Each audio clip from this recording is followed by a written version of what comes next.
Hola a tots i a totes, sóc la Salma. Espero que estigueu bé.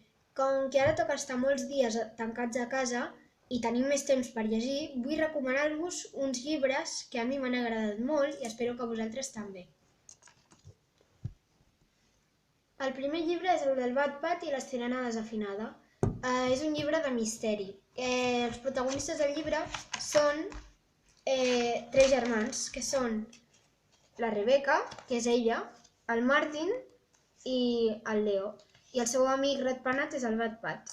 A mi aquest llibre m'ha agradat, ja us he dit, perquè és de misteri i va sobre sirenes m'ha agradat i us el recomano molt.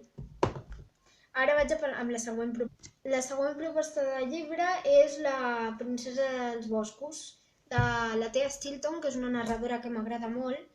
M'he llegit molts llibres seus i també és una mica...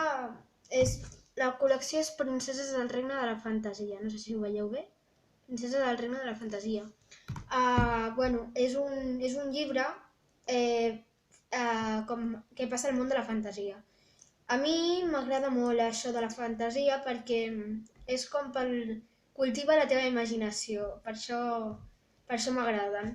I us el recomano molt, és molt divertit i a més veus imatges que són xulíssimes.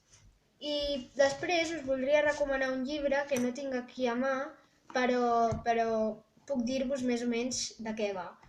Es diu Jo, en Watson i l'armari de la Jacqueline. Va més o menys de misteri també, o sigui, és el tipus de misteri.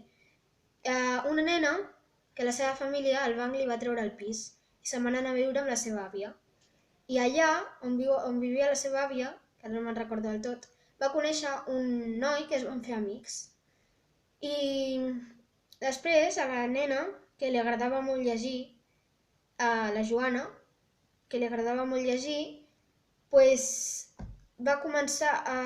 anar a la biblioteca molt sovint. I un dia li van regalar un llibre al bibliotecari perquè sabia que li agradaven molt els avions i en aquell llibre va trobar dues fotos en un sobre d'una noia que no ho sabia encara, però es deia Jacqueline. És un llibre de misteri. Des del punt que va veure el llibre i va veure la noia, va començar a investigar amb el seu amic. I el nom de Watson no és que es digués així, és que com que volien ser detectius, es van fer dir ella i el Watson al seu amic. Espero que aquestes recomanacions us serveixin i fins aviat. Adeu!